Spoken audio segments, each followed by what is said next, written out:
Welcome back to the Now Morning Show, Carrie. You know, it's pace this morning, It really is. Busy, busy, busy, busy this One morning. after the other, right? Yeah, now we're jumping right into elections. So many things happening at the same time. That's right. We can't forget elections 2020 happening on August 10th. And the youth vote matters and the youth vote counts. And this group of youth advocates and former UWI Guild councillors have teamed up to create the Youth Vote Matters campaign for 2020. This online program seeks to empower youth to vote for or vote during the August 10th elections through interviews with candidates and so on. So here to give us more insight into what this is all about is organizer Chanel Felix, head of regional expansion Darren Narain, and head of public relations Aliyah Jackson. Welcome. Good morning. Good morning. Good morning. Chanel Felix. Good morning, Trinidad and Tobago and the wider world. We are here to say woe beyond to any government that educates the youth population, then tries to run a campaign based on ignorance. It's too late now. You have already educated us. So at this point, we are holding the government accountable. We have come together with a group of young people from throughout the region and Trinidad and Tobago and the wider youth population to say that all vote is all voice. We have the power through all vote. Why? Because we, the youth, have the ideas for expansion, for innovation, and for societal advancement. And we want this to be done independent of politics. So we are holding the government, whoever that may be, come August the 10th, accountable for these things that we want from them. And how do you plan to engage? How do you plan to engage the government, regardless of who it is? What is in place for that? Okay, well, I think Darian will talk more about that after because he's going to talk about what we're doing after the election. But our plan is to come together and leverage or combine influence by using both influencers, youth advocates, and other youth leaders from throughout the Caribbean region to create a strong, impactful one youth voice in order to hold these people accountable. And Darian, tell us about how you plan to engage the various agencies. Right, great. Hello, good morning, everyone, and good morning to Trinidad and Tobago. It's really nice to be on board here with this campaign that we're extremely passionate about. So you asked a very valid question, and I think it's a very important question as well. How do we plan to carry this campaign beyond what it is currently? And the idea is that through this beginning of having these sessions of engagement with the different political leaders, with the different individuals who are going up for representation in the different areas. Yes. That is only just a start. So we want to find out what they are doing beforehand. Yeah, so we've been reading the different manifestos, etc. Just getting a collective idea of all these different parties, all these different individuals, what their plans are. After this is when we need to enter and engage a lot more in a different kind of conversation. We need to engage in a conversation around accountability. And one of the ways that we do this is through the amount of support that we have amassed from the different youth organizations in Trinidad and Tobago and across the globe as well, in order to really push our voice out there, in order to really structure the way in which we challenge these different leaders, these different representatives, and ensure that what they said they would do, that they will be doing. Following the August 10th election. And Darren, I'm going to stay with you. Why is it important for the youth to go out and vote? Because traditionally young people some are very energized and engaged, as clearly you are, your team, but there are others who are very apathetic. What is your message to them? Why is it important to vote?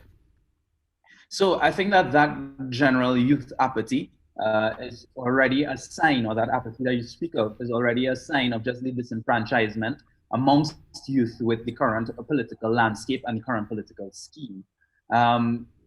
Voting is one of our fundamental democratic human rights. It is a freedom that is awarded to us. I can't even stress that anymore. It's a freedom that is awarded to us for us to have the ability for our voice to be heard. Now, many people are under the impression that my vote is a small vote, it's just me alone. I know if that going to make an impact, etc. That's the kind of language and that's the kind of ideology that you hear. Yes. But that single vote is so essential and so important, because at the end of the day, when you go out to cast that ballot, to put that ballot in, right, that is a representation of your voice, and there's no voice that is too small in the whole wider landscape. As well, once you have people engaged and energized to go out and vote, you're going to have more and stronger and better conversations on the ground as well among these various individuals, talking to each other, challenging the norms that we see on the political landscape, talking about what works, what doesn't work. We live in the age of technology and the age of information now. No longer can a political leader or somebody on the political landscape just come out and say, all right, this is it. This is what you all need to know. This is all you all need to know. No, the information is there and available to us. So we're trying to energize the youth population to engage with that information, to amass that information, and then to make an educated decision as they go to exercise their democratic right. Chanel, how can youth be part of this initiative? Can you repeat? Sorry about that. How can the youth be part of this initiative?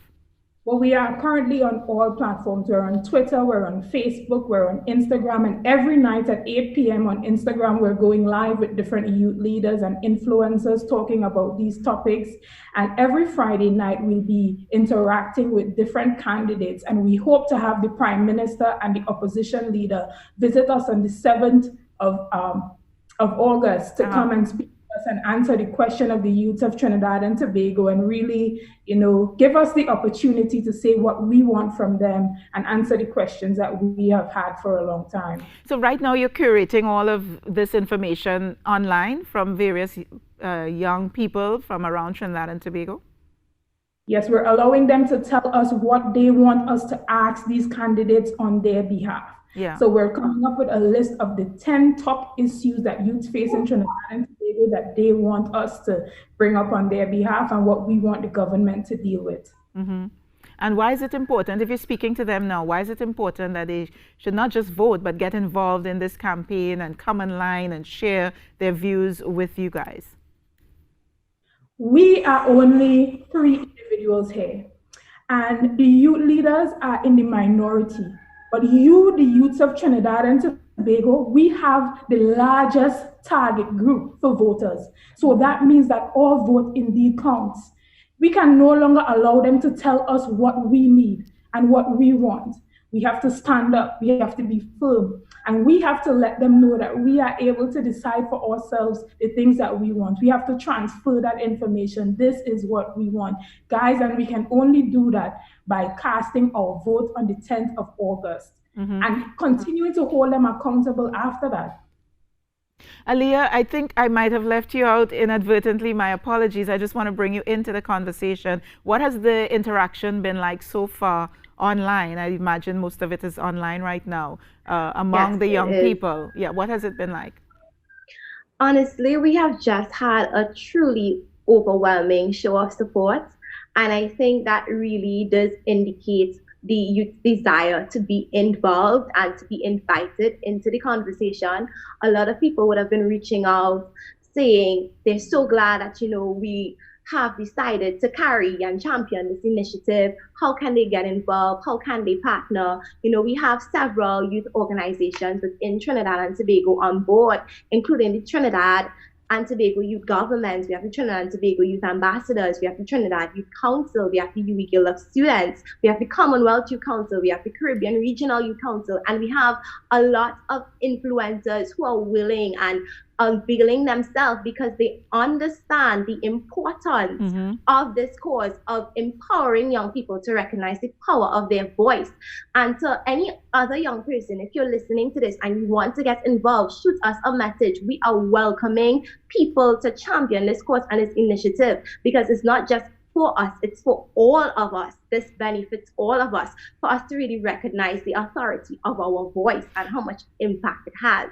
What are some of the issues so far that have been tabled through your platform that the young people are saying, listen, these are the issues that affect us and this is what we are concerned about? I think we're definitely hearing a lot from marginalized youth who are traditionally marginalized in different communities. We definitely have youth in rural areas who are saying, they feel largely neglected or ignored. They wouldn't see or hear from some of the candidates around election time, and they would like to be more involved in the process. I think number one issue and concern for a lot of young people as well is unemployment. They're definitely concerned about, even within this COVID climate and post-COVID climate, how are they going to be able to get a job? How are they going to be able to earn a living? So I think those are really some of the pressing concerns. Yes. Even in terms of the education system, we do have a lot of youth who comment, they think it's too rigid, there needs to be some modifications, there needs to be some adaptation to ensure as well the employability of them in the future. So they definitely are speaking up, and we want to encourage them to continue to speak out if there is an issue that they want to see the government address, that they want to see tabled, actually discussed on parliamentary levels and in legislation. Definitely continue to speak out. All right. And the way they can do that is to find you online. Is that Facebook, Twitter? Yes. All of the platforms? Facebook, Twitter, Instagram? and Instagram. Okay. Yeah. Youth Votes Matter, TT. All right. Wonderful. Well, I've been chatting with Chanel Felix, campaign organizer, Daria Narain, head of regional expansion, and Alea Jackson, head of public relations. Thank you so much, guys. Very much for coming to us with this information, and all success in getting the youth voice out there. All right, thank you so much to that team. Carrie, very strong young people there. Yeah, definitely. The way in which how they even started the interview, is like, you're like, we are educated. The mistake that you made was educating us, so the world can't be. Yeah. And but it's good though. It's good issues. to have young people who are engaged, That's who right. are active, because you don't want them to be sleeping. You Correct. want them to be alert. Many times you have young people saying, well, no matter what we do as young people, it's not going to make a difference. Many young people think that way, and they think that or rather, but I think they that think is changing though. Politics isn't for me, and I don't care to vote. But I think that is changing. I find so many more young people are engaged now, and they're conscious, and they want to see change, and they want to be involved, and they just want to be heard. And correct. Yeah, and I they're forming their own initiatives like this one. I agree with that, but I think that's still only a portion. I think for what I've experienced and what I've heard from many young people, and even just scrolling through social media and stuff, anything on the topic of politics, people are like, leave me out of it. Yeah, anything on what? On politics, young people, I've seen such a large contingent compared to those who are, I agree with you, more are getting involved and more, they want to be heard and they want to make a change themselves and participate. But I've seen so much more and heard of so much more young people, so many more young people. I don't care about politics, so no, I don't care to vote and want to get involved. And such. But movements like this are very because I think it's important useful. that they do get involved, but they also have to be engaged as well. That's right. Aside from talking the talk, they need to walk the walk.